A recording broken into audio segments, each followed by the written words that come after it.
पूज्य गुरुजी को नमः वंदामि, मच्चासीन अतिथिगण और उदयपुर जिले से ही नहीं बल्कि राजस्थान के कोने कोने से पधारे हुए बाबा साहब के अनुयायीगण, आप सबको मेरा जय भीम।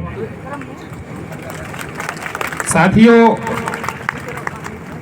मैं यहाँ शायद नया तो नहीं हूँ, लेकिन जिस विश्वविद्यालय में यहाँ आया हूँ उस कारण से आपको थोड़ा नया लग सकता है, क्योंकि मेरी सारी एजुकेशन मैंने उदयपुर से की है और सुखाड़िया यूनिवर्सिटी से मैं ज्योग्राफी डिपार्टमेंट से पीएचडी हूँ। आप सबको लग रहा होगा कि मैं जिस वेशभूषा में हूँ किसी मठ का मठाधीश होगा या किसी मठ के अंदर बहुत बड़े बाबा जी बन करके बैठे होंगे, ऐसा कुछ भी नहीं है।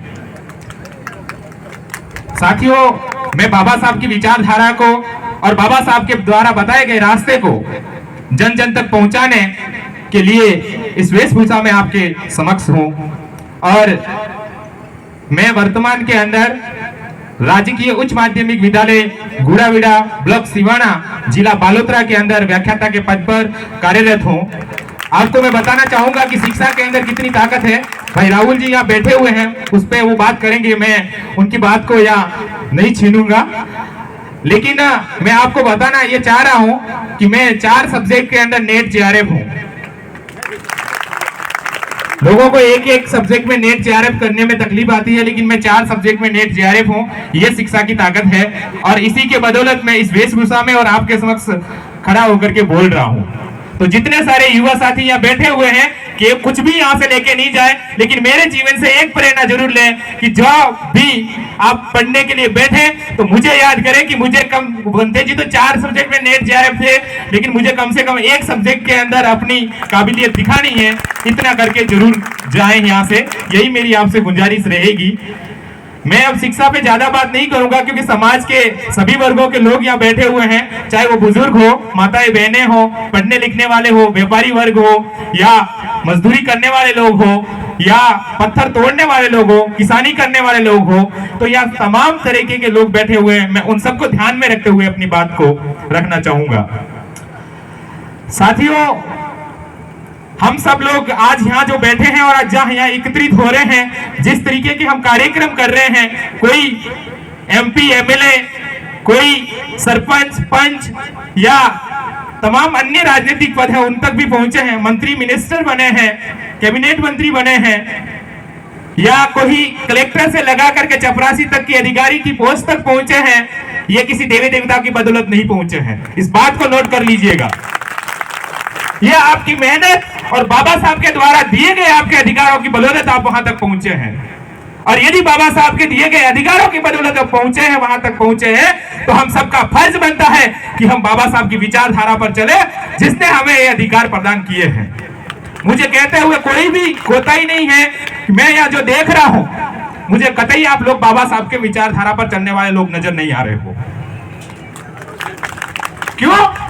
क्योंकि विचारधाराओं का घालमेल है, वो सामाजिक बर्बादी का कारण बनता है।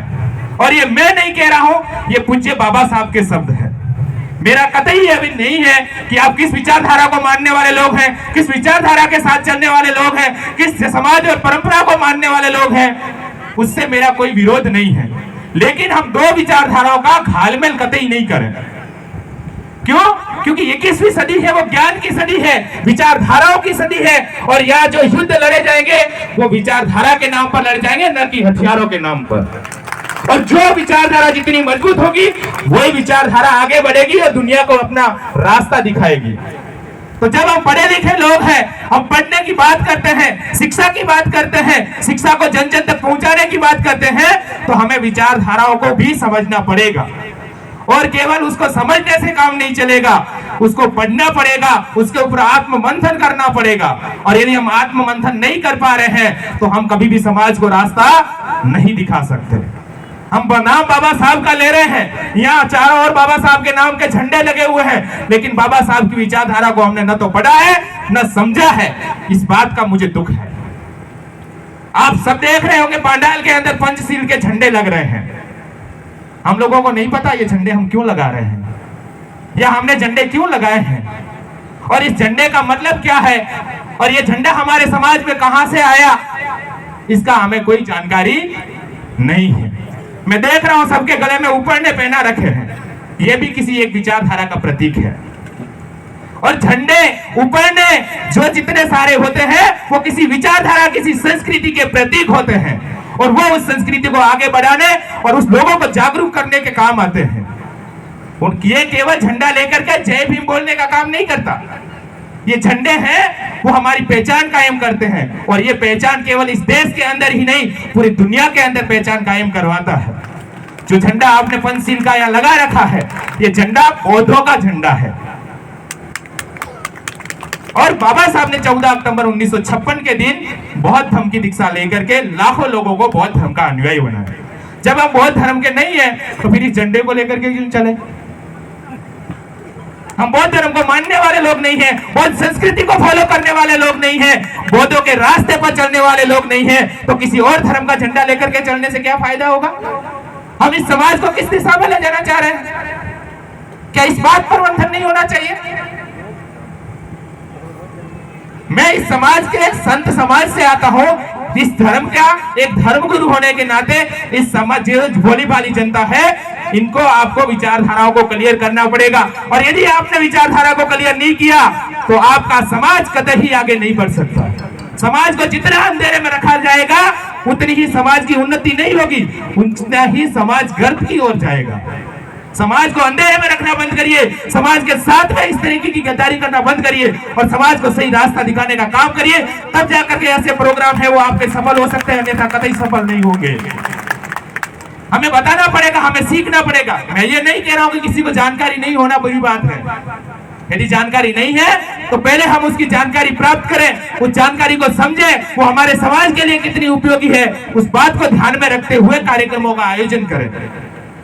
यदि हम ऐसा नहीं कर सकते हैं तो ऐसे झंडे लगाने से कोई फायदा नहीं होने वाला है। हम एक तरफ चारों ओर से देश में आज आवाज उठ रही है, संविधान बचाओ, संविधान बचाओ, संविधान बचाओ। फिर कौन सा संविधान बचाने की बात कर रहे हैं? क्या कहीं न कहीं हम उन ताकतों के साथ में तो नहीं खड़े हुए जो संविधान के खतरे में डालने वाले लोग हैं?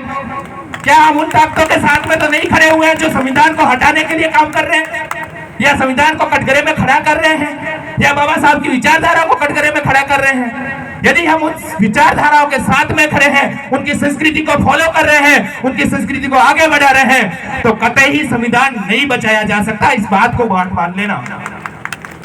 यदि आपको संविधान बचाना है, बाबा साहब के दिए हुए जो अधिकार है उन अधिकारों को बचा के रखना है, उन अधिकारों को बचाना है, उन अधिकारों को लेकर के आपको संघर्ष करना है, तो बाबा साहब की विचारधारा को आपको क्लियरली समझना होगा। यदि बाबा साहब की विचारधारा आपने क्लियरली नहीं समझी तो आप कतई संविधान बचाने में सफल नहीं होंगे। वो आपके साथ में खड़े रह करके, आपको साथ में लेकर के, आपको अपनी संस्कृति के साथ में जोड़ करके आपका संविधान कटघरे में खड़ा कर देंगे और संवैधानिक अधिकारों को समाप्त कर देंगे। इस बात को ध्यान रखना। साथियों, यदि हम विचारधाराओं की लड़ाई लड़ रहे हैं, विचारधाराओं को लेकर के आगे बढ़ रहे हैं, विचारधाराओं को बढ़ावा देने का काम कर रहे हैं, समाज को जागृत करने का काम कर रहे हैं, तो हमें यह भी ध्यान में रखना होगा कि हम अपने समाज को किस दिशा में ले जाना चाह रहे हैं।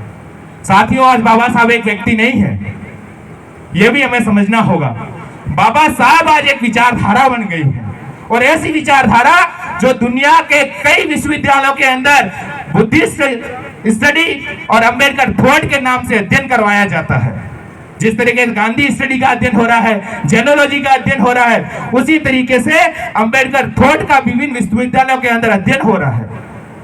जब हम अंबेडकर थॉट का अध्ययन कर रहे हैं, लोगों को दुनिया को अंदर अंबेडकर की विचारधारा बता रहे हैं, दुनिया के तमाम विश्वविद्यालय अंबेडकर थॉट के नाम पर अपनी एजुकेशन को आगे बढ़ा रहे हैं, तो हम किस खेत की मूली है जो बाबा साहब को इस तरीके से लेकर आ रहे हैं? ये समझना पड़ेगा। मेरा किसी बात को कटाक्ष करने का उद्देश्य नहीं है, मेरा इतना सा उद्देश्य है, आप जिस धर्म को मानते हो, जिस संस्कृति को मानते हो, जिस पूजा पद्धति में विश्वास करते हो, जिस विचारधारा में विश्वास करते हो, उससे मेरी लड़ाई नहीं है। लेकिन दो विचारधाराओं का घालमेल करना बंद कर दे, यही मैं आपसे गुजारिश करूंगा। मैं ये नहीं कह रहा हूं कि आप बौद्ध बन जाइए, मैं ये नहीं कह रहा हूं कि आप बाबा साहब की विचारधारा को अपना लीजिए, बाबा साहब के रास्ते पर चल लीजिए, मैं ये कतई नहीं कह रहा हूं। लेकिन दोनों संस्कृतियों का मिश्रण कतई कतई मत करिए। आप एक संस्कृति के साथ में, एक विचारधारा के साथ में, चाहे उधर खड़े रहना चाहे चाहे इधर खड़ा रहना चाहे, समाज को एक साथ खड़ा कर लीजिए तो आपका कल्याण हो जाएगा, अन्यथा आपका कल्याण नहीं होने वाला है। क्योंकि वो लोग ये मानेंगे कि बाबा साहब को मानने वाले लोग हैं और हम लोग ये मान लेंगे कि वो संस्कृति को मानने वाले लोग हैं, तो हम कभी भी अपनी नाव है वो पार नहीं उतार पाएंगे।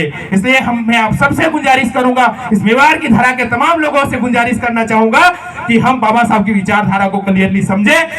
यदि आपको समझ में नहीं आ रही है, आपको लगता है कि भाई ये हमारे काम की नहीं है, ये हमें रास्ता नहीं दिखा सकती, तो उसको छोड़ करके साइड में कर लीजिए। आपको जो अच्छा लगता है वो करिए, लेकिन दोनों का घालमेल ठीक नहीं है।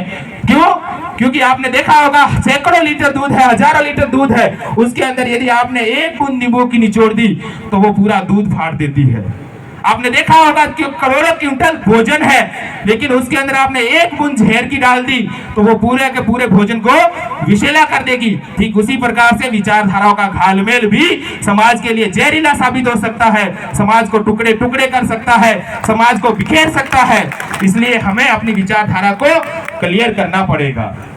और जिस समाज की विचारधारा क्लियर नहीं होती है, जिसका एजेंडा क्लियर नहीं होता है, जिसका कोई स्टैंड नहीं होता है कि हम कहां खड़े हैं, किसके साथ खड़े हैं, वो समाज कभी भी युद्ध के मैदान में सफल नहीं हो सकता। साथियों, यहाँ युद्ध का मैदान किसी तलवारों की लड़ाई का मैदान नहीं है, गोले बारूद का मैदान नहीं है।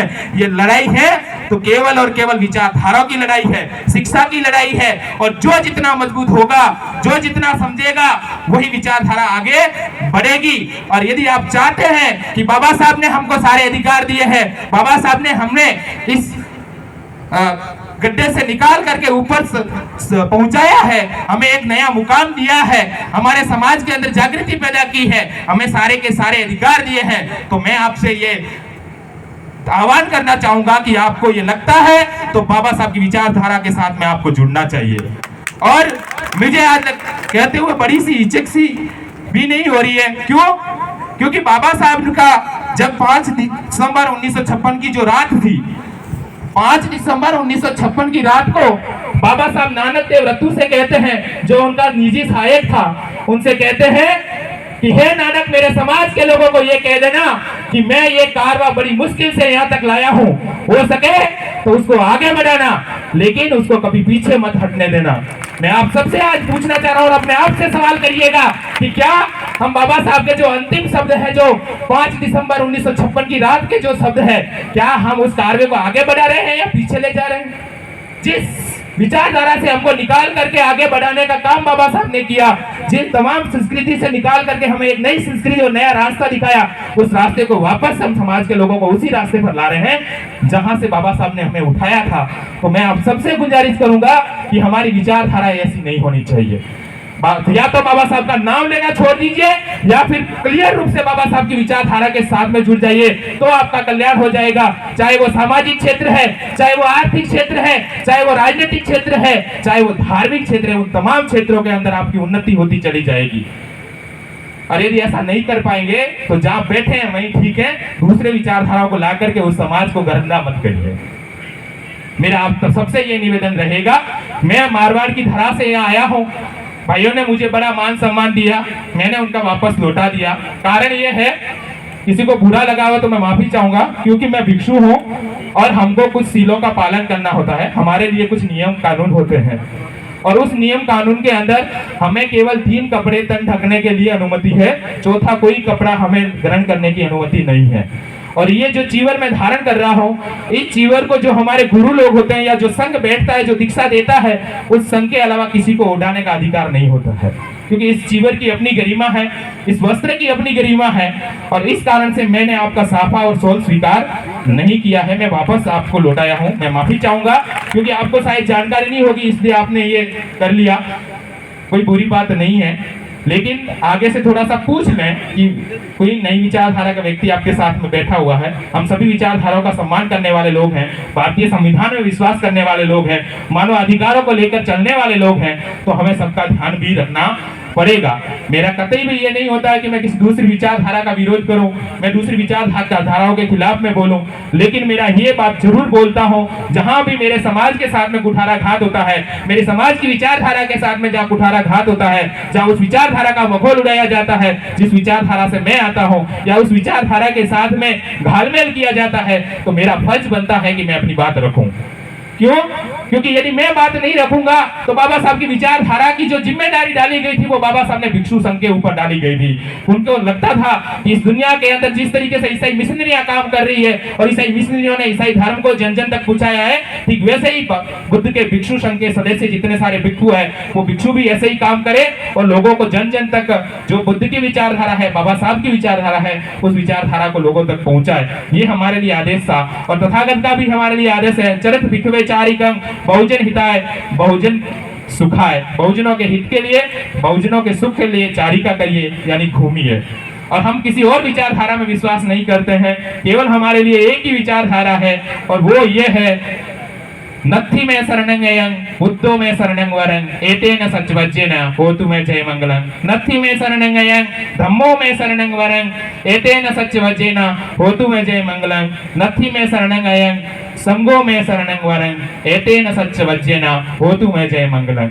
यानी कि हमारी कोई और शरण नहीं है, हम किसी और की शरण ग्रहण नहीं करते हैं, हम किसी और की शरण में नहीं जाते हैं, हम किसी और विचारधारा को नहीं मानने वाले लोग हैं। हम केवल बुद्ध धम्म और संघ की शरण ग्रहण करते हैं। इसलिए तो हम सब कहते हैं बुद्धं शरणं गच्छामि, धम्मं शरणं गच्छामि, संघं शरणं गच्छामि।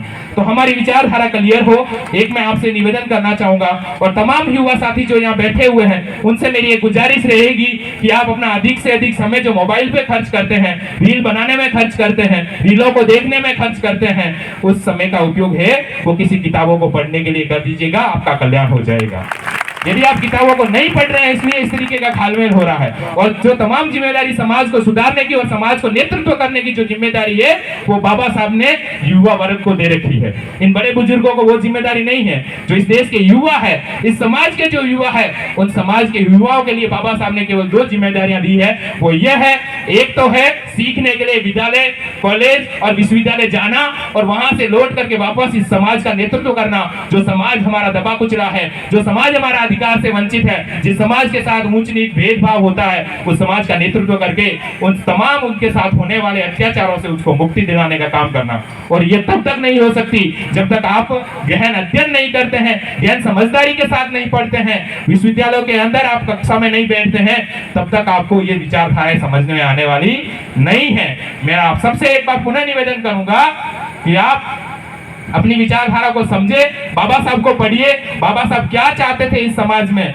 और यदि आपको समाज को एक नई दिशा देनी है, बाबा साहब को समझना है और बाबा साहब को इस समाज के लिए रास्ते दिखाने के रूप में उपयोग करना है, उनके ज्ञान का उपयोग करना है, तो मैं आप सबसे गुजारिश करूंगा कि भारत सरकार के द्वारा बाबा साहब का संपूर्ण वाङ्मय छापा गया है और उसके अंदर आप केवल और केवल 1950 के बाद, 1950 के अंदर जो हमारा संविधान लागू हो गया, हमें सारे अधिकार मिल गए, उसके बाद में जो बाबा साहब के जितने सारे भाषण है 1950 से लगा करके 1956 तक के जितने बाबा साहब के भाषण, चाहे वो किसी स्कूल में, कॉलेज में, सभा में, कहीं पर भी दिए हुए, उन भाषणों का बैठ करके अध्ययन कर लेना कि हमारे समाज के लिए उन्होंने क्या दिशा तय की थी और किस दिशा में हमको जाना था, उसका अध्ययन आप जरूर एक बार बैठ कर करिएगा। कोई ज्यादा बड़े भाषण नहीं है, बहुत छोटे छोटे भाषण है, आप चलते रास्ते बैठ करके आप उनका अध्ययन कर सकते हैं। तो पहले यदि आपको इस समाज को रास्ता दिखाना है तो बाबा साहब को पढ़ना पड़ेगा, पढ़ करके अमल में लाना कि बाबा साहब ने हमारे लिए क्या रास्ता दिखाया है। तब तो ये 6 भीम के झंडे लगाना, इस तरीके के पंचशील के झंडे लगाना, इस तरीके के कार्यक्रम करना, बाबा साहब को माल्यार्पण करना, बाबा साहब की फोटो इस बैनर में छापना इस समाज के लिए सार्थक हो जाएगा, अन्यथा पैसों की बर्बादी के अलावा कुछ भी नहीं है। इस तरीके से समाज के पैसे, वो समाज जो गरीब है, जिसको 2 वक्त की रोटी के लिए संघर्ष करना पड़ा है, उस समाज के इस तरीके से पैसे खर्च करना कतई समाज का कल्याण होने वाला नहीं है। इसलिए बाबा साहब को पढ़िए, बाबा साहब को समझिए, बाबा साहब ने हमारे लिए क्या आदेश दिए हैं उस पर अमल करिए, उस पर चलेंगे तो निश्चित तौर पर यह समाज है, इस देश का ही नहीं इस दुनिया का नेतृत्व करेगा, ऐसी मैं आशा रखता हूँ। आपको किसी को मेरी बात से कोई ठेस पहुंची हो तो मैं माफी कतई नहीं मांगता, क्योंकि मेरी अपनी विचार विचारधारा है, मैंने अपनी बात रखी है और आपको अच्छी लगे तो उसको ग्रहण करने के जाइएगा, उसको जीवन में उतारिएगा। यदि किसी को बुरी लगे तो आप इसी मंच पर छोड़ करके चले जाना। मैं तो सब कुछ छोड़ कर आया, मेरा कुछ बिगड़ने वाला नहीं है। तो अमल करिए, सोचिए, समझिए, बैठ करके विचार और मंथन करिएगा। बहुत बहुत धन्यवाद, आपने मुझे यहाँ बुलाया, मान सम्मान दिया, बोलने का मौका दिया, अपनी बात को ध्यान से सुना, इसके लिए मैं आपका सबका आभार और साधुवाद व्यक्त करता हूँ। भवतु सब मंगलं, भवतु सब मंगलं, भवतु सब मंगलं। चिरं तिष्ठतु बुद्ध शासनं, चिरं तिष्ठतु बुद्ध शासनं, चिरं तिष्ठतु बुद्ध शासनं। साधुवाद।